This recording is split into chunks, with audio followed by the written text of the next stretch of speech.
Hello, beautiful people. My name is Kathy, traveling with Charity, and I travel full-time in my RV with my 3 dogs. I slept at Jamestown, New Mexico, but I want to show you where exactly the view that I slept with and woke up to. It's just gorgeous. So here we go. Here we go, guys. Look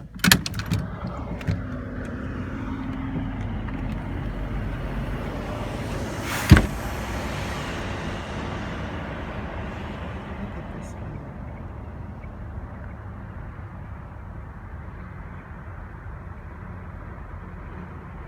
Absolutely beautiful.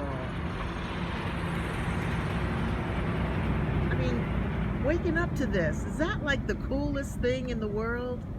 Anyway, I'm getting ready to get on the road, and I'll see you then.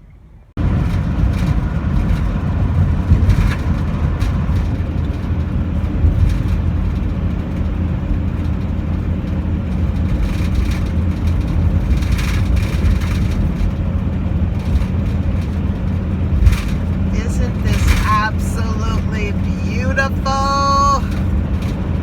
Oh my goodness. So nice. Well, where I stayed, I met a woman. She was like, I want to say, well, no, she told me she's going to be 73. Cassie did run after her. And I didn't think anything of it. I didn't know she was living in her car. I thought maybe she was traveling and all that good stuff.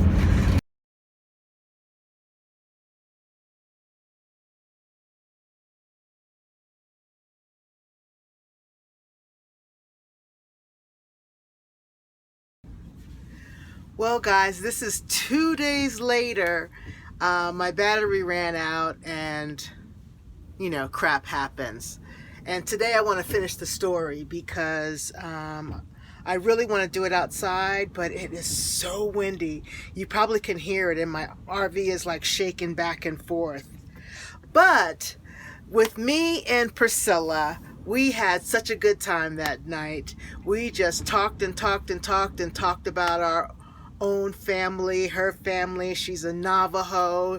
She'll be 73 years old. It was just wonderful. And then the next morning, I decided to take her to lunch after I walked the dogs and all that good stuff. So we went to lunch. And I mean, not lunch, I'm sorry, breakfast, because she yelled out the window, "Yeah, you got hot coffee?" And I'm like, "Yeah." But I decided to take her to lunch anyway. I mean, breakfast. I keep saying lunch. But we went to breakfast, and we sat down by the server, and then the manager came by and came to the table, and I thought maybe she was going to say, "Welcome to Denny's, blah, blah, blah."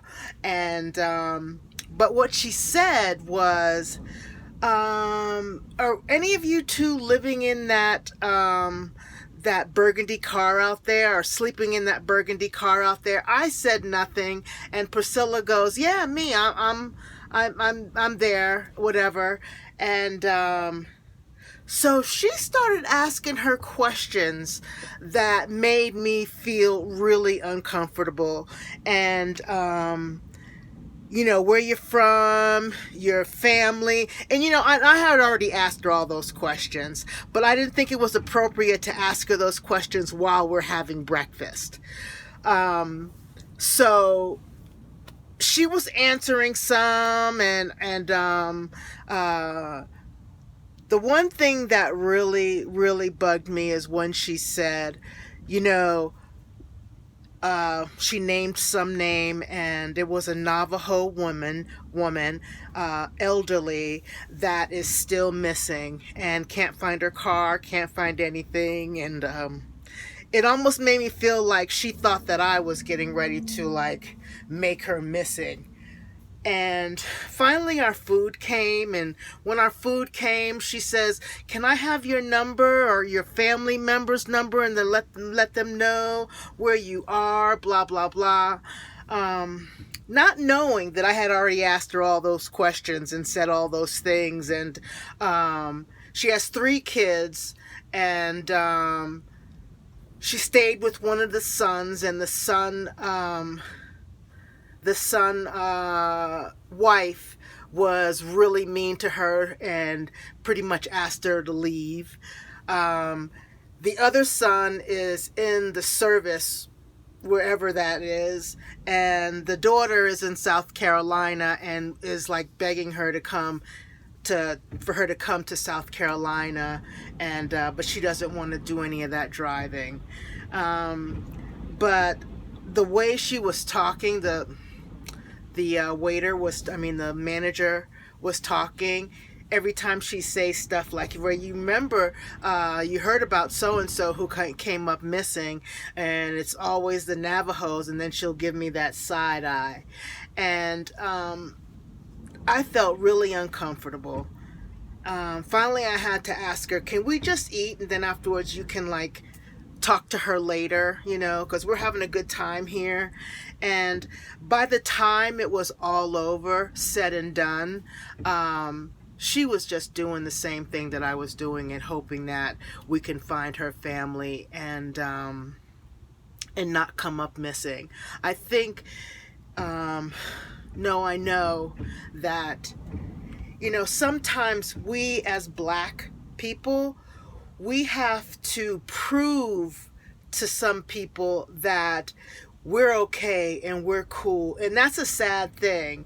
It's a very, very sad thing, and sometimes I don't like, well, a lot of times I don't like to talk about race, but I'm just telling you that this is what it is sometimes. Sometimes we as Black people have to smile more brighter and laugh more louder, and just to prove that we are okay and not trying to scam you, rip you off, beat you up, or rob you.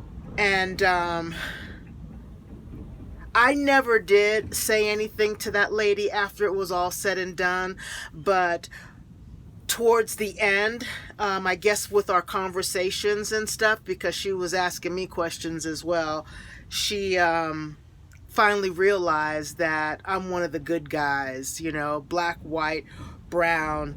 I'm one of the good guys. And because the lady, Priscilla is her name, kept saying, "Oh my God, she's put gas in my car, she's fed me a nice hot meal, and da da da da." And finally the lady stopped and calmed down and stopped coming toward, well, she stopped coming towards our table because I asked her to leave, so we can have our breakfast in peace. But anyway, guys, sorry for the race conversation, because that's not what I ever wanted to do.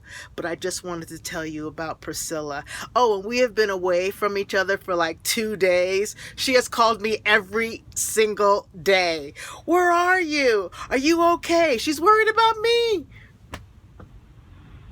Boy, you get to meet some really good people on the road. I mean, really good people. And I'm just really happy that I met her, and she gave me some human contact for 2 days. Well, actually 2 nights. And we had a really good time. But I want to thank you so much for watching my channel, helping me make it grow, and make it a great day and be free. Make it a great day and be free. And I want to give a shout out to Kathy. Kathy is always in the comments. Kathy always brightens up my day. So thank you so much, Kathy. And I need everyone here to be free. Be free, everyone.